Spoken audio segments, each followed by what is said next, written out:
chapter is titled The Most Confidential Knowledge. The superlative has been used, most confidential. So there is confidential, there is more confidential, and there is most confidential. So what is it that is most confidential here? What is confidential is that pure devotional service to the Supreme Lord Sri Krishna has been emphasized very, very clearly and emphatically in different ways. So the development of pure love of Godhead is actually the most confidential essence of the message of the Bhagavad Gita and indeed of all the Vedic scriptures. So we'll select one particular verse in this chapter 26. Patram pushpam phalam toyam yo me bhaktya prayachati tadaham bhaktyupaharitam ashnami prayatatmanaha. Krishna says to Arjuna, if someone offers to me a leaf, a fruit, a flower, or some water with devotion, I will accept it.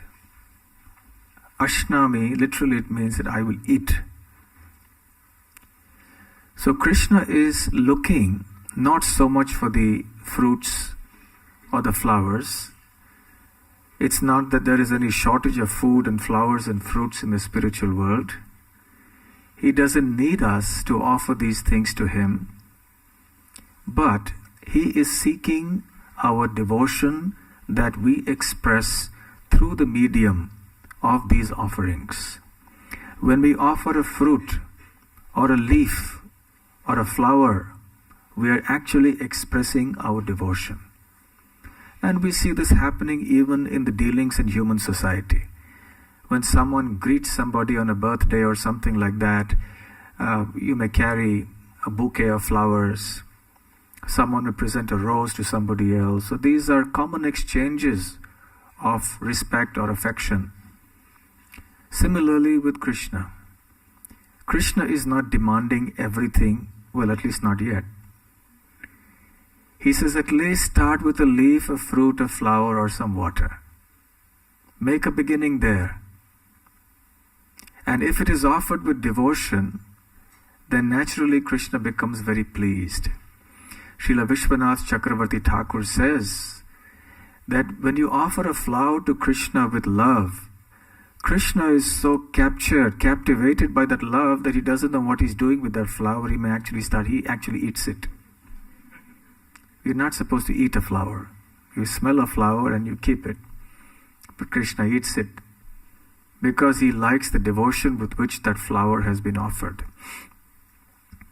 When Krishna went as a peace messenger on behalf of the Pandavas to Hastinapur, the kingdom of the Kauravas, on the way, Duryodhana had set up a camp. As you know, Duryodhana was very cunning and duplicitous, so he had wanted to win Krishna's favor so that he would at least be neutral, so that he wouldn't be on the side of the Pandavas at the very least. But Krishna, being the super soul in everybody's heart, understood this very well. So he didn't accept Duryodhana's offer of hospitality. He ignored it, much to the chagrin of Duryodhana, and he went on. And in Hastinapur, he walked uninvited into the house of Vidura. Vidura was not at home, but his wife was. And when he came in, all of a sudden, she was very happy. But she was so happy that she didn't know exactly the right things to do to welcome him. She was caught unawares with this extraordinary fortune of having the Supreme Lord walking into her house. So somehow or the other she sat him down, and then she began to offer some food. She didn't know what was available. She picked up some bananas. And so overwhelmed was she with the devotion she was feeling for Krishna that she peeled off the bananas, threw away the banana and offered the skin to Krishna. And she was doing this And the exchange was going on very happily, and Krishna was accepting those banana peels. And at that moment, Vidura came in, and he was, as you can imagine, shocked to see what was going on. And he said, "What are you doing?" And then both Krishna and Vidura's wife realized what was going on.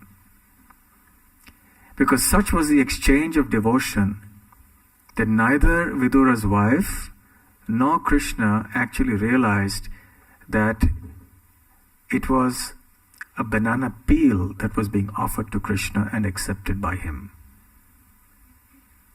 So what Krishna really accepts is not so much the external offering, but it's the devotion that is expressed through that offering. It is not that the offerings themselves are not important, because we should offer to Krishna only what he wants. He says, "Patram pushpam phalam toyam," a leaf, a fruit, a flower, a water, not anything else. One time one person challengingly asked the question, "Why should I not offer my liquor to Krishna? And then I can take it." Well, if Krishna had said so, you could have. But since Krishna doesn't say that, you shouldn't offer. We offer to Krishna only what he wants us to offer him. So Krishna says, "Patram pushpam phalam toyam," not likaram, meatam, etc. So we don't offer these forbidden substances to Krishna.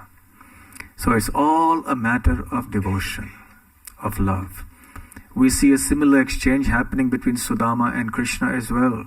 Numerous instances like this are found all over devotional history.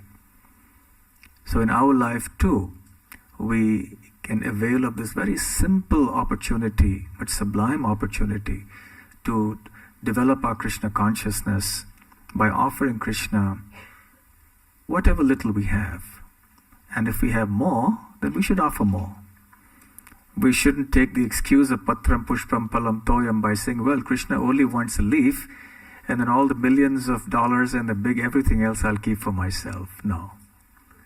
Krishna wants to say that even if one has nothing, even the poorest person can have a leaf, a tulasi leaf, or a flower, or a fruit, or some water.